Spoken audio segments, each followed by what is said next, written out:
नमस्कार मित्रांनो, ज्ञानदीप अकॅडमीमध्ये तुम्हा सगळ्यांचं पुन्हा एकदा स्वागत आहे। या सिरीज मध्ये आपण एमपीएससी 2025 च्या दृष्टीने आन्सर रायटिंग कशी करावी यावर चर्चा करतोय आणि काही यूपीएससीच्या पीवायक्यूजच्या माध्यमातून समजून घेतो की कशा प्रकारे उत्तरे लिहिली जाऊ शकतात।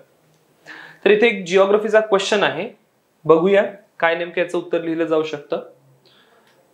तुम्ही क्वेश्चन रीड जर केलात तर क्वेश्चन म्हणतोय, पर्यावरणावर प्रतिकूल परिणाम होत असतानाही कोळसा खाण अजूनही विकासासाठी अपरिहार्य आहे, चर्चा करा। फाइन। सो लोकस जर बघायचं झाला प्रश्नाचा तर लोकस आहे ऊर्जेची संसाधने। आता बघा, हा टॉपिक जर मी सिलेबस मध्ये शोधायला गेलो तर आपल्या सिलेबस मध्ये संसाधनांवर एक टॉपिक आहे, ठीक आहे, किंवा उद्योग धंद्यांवर आपल्याला एक टॉपिक सापडतो आणि त्या संदर्भात कुठेतरी मग भारतातील जी संसाधनं आहे तिथे आपली चर्चा असते। जर फोकस सांगायचं झाला तर स्पेसिफिकली आपण कोणत्या संसाधनावर फोकस करतोय तर कोळशावर फोकस करतोय। कोल आणि कोल मायनिंग हा आपला या पर्टिक्युलर क्वेश्चन साठीचा फोकस आहे। मग कोल मायनिंग किंवा कोळसा खनन ज्याला आपण म्हणतो हे अजूनही अपरिहार्य आहे।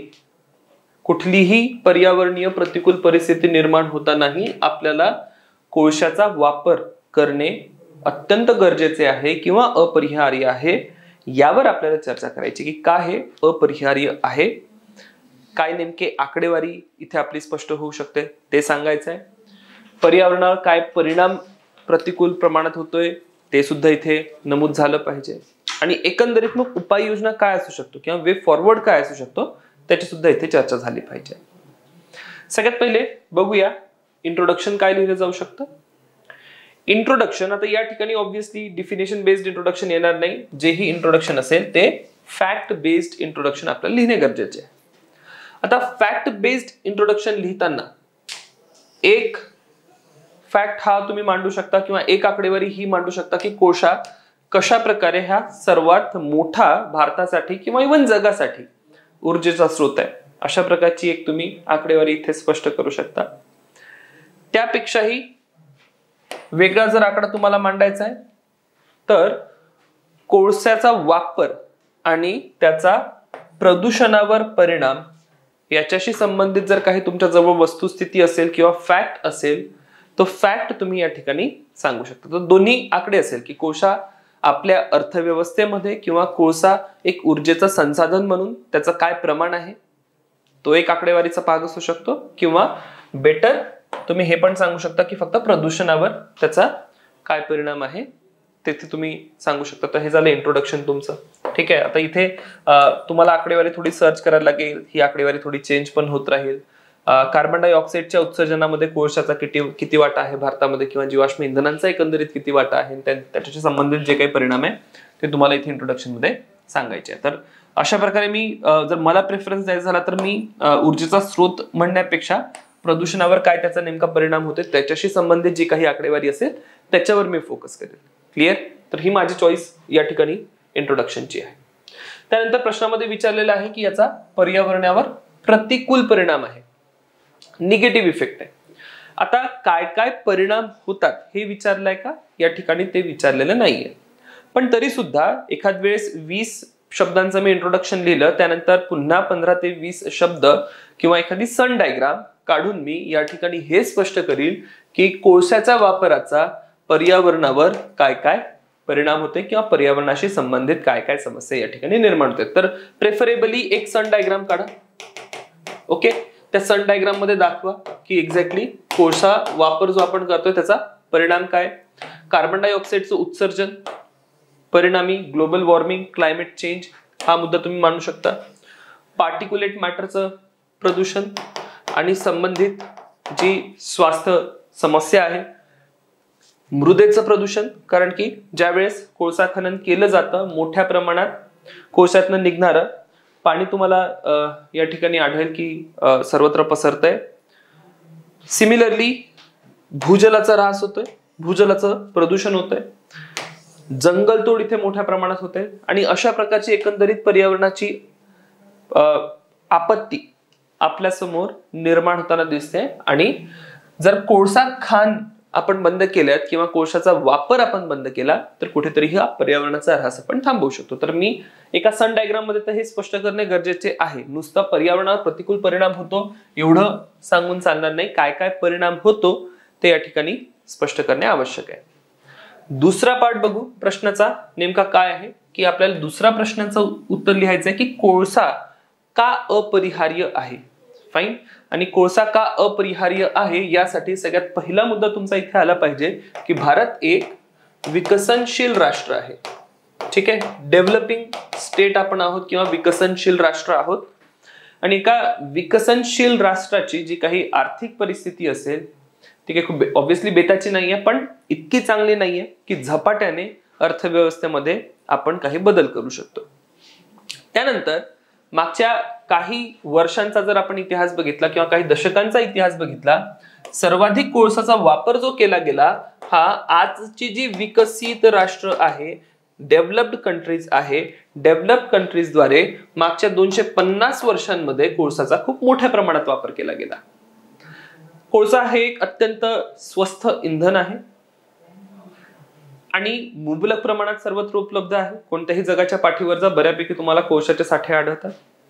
आणि ही जी काही विकसित राष्ट्र असेल त्याच्यामध्ये USA असेल, त्यानंतर युरोपची बरीच राष्ट्र असतील, या सगळ्यांनी मागच्या 2 शतकांमध्ये कोळशाचा मोठ्या प्रमाणात उपयोग केला, त्यांच्या उद्योगधंद्यांना हातभार लावला आणि आर्थिक प्रगती केली. या उलट विकसनशील राष्ट्र जी आहेत, विकसनशील राष्ट्रांमध्ये जी उद्योगधंद्यांची वाढ आहे किंवा आर्थिक प्रगती आहे ती आता कुठेतरी मागच्या 2 दशकांमध्ये किंवा 3 दशकांमध्ये सुरू झालेली आहे.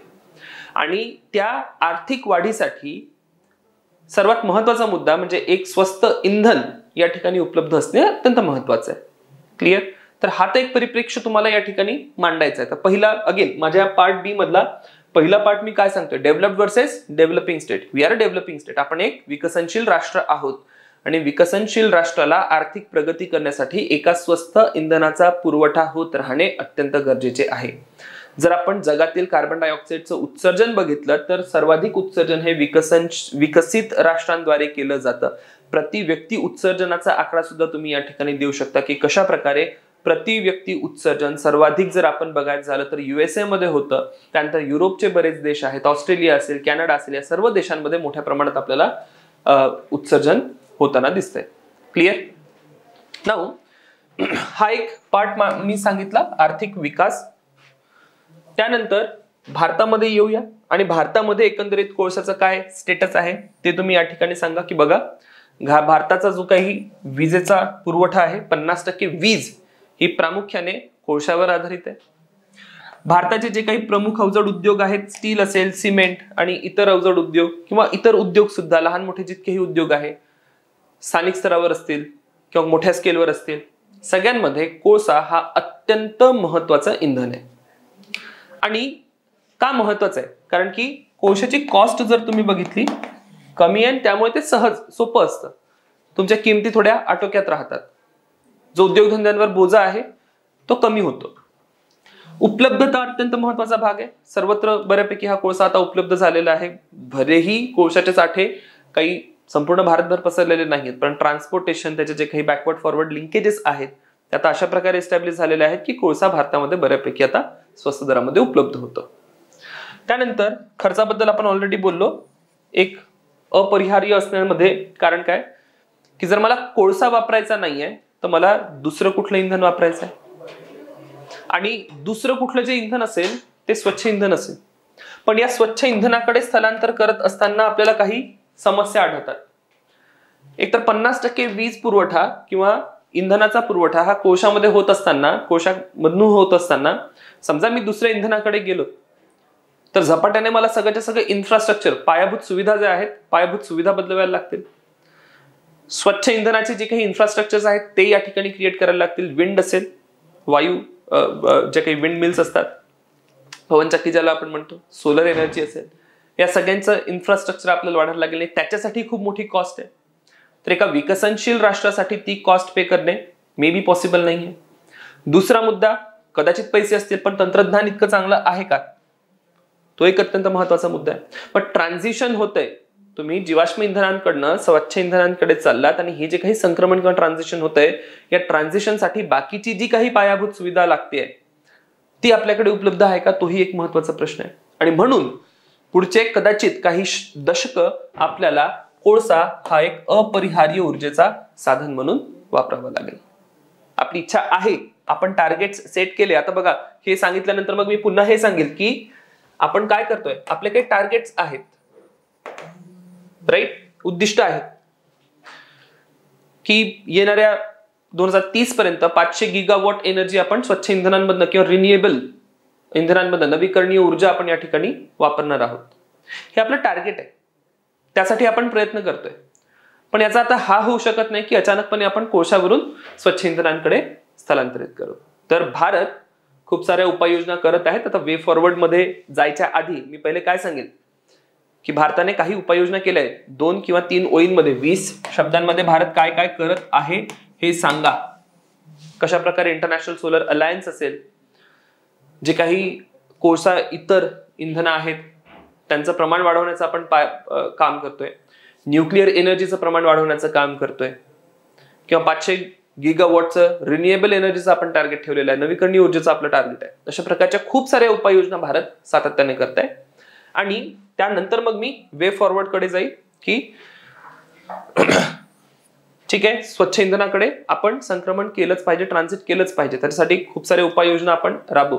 यासोबतच असं करत असताना भारताचा आर्थिक विकास कुठेही कॉम्प्रोमाइज होणार नाही, हा मुद्दा सुद्धा तुम्हाला इथे सांगायला लागेल. कन्क्लुजन करताना ही गोष्ट प्रामुख्याने नमूद करा की बघा, काही पण करू, स्वच्छ इंधनांकडे संक्रमण करू, निश्चितच त्याच्यासाठी काही उपाययोजना आपण या ठिकाणी राबवू. पण असं करत असताना भारताचा आर्थिक विकास कुठल्याही प्रकारे कमी होता कामा नये. कारण जर भारताचा आर्थिक विकास कमी झाला तर जी काही भारताची सामाजिक उन्नती आहे किंवा जे काही भारताचे सामाजिक प्रश्न असतील, गरिबी असेल, रोगराईचे काही प्रश्न असतील, हे सगळेचे सगळे प्रश्न सुटणार नाहीत.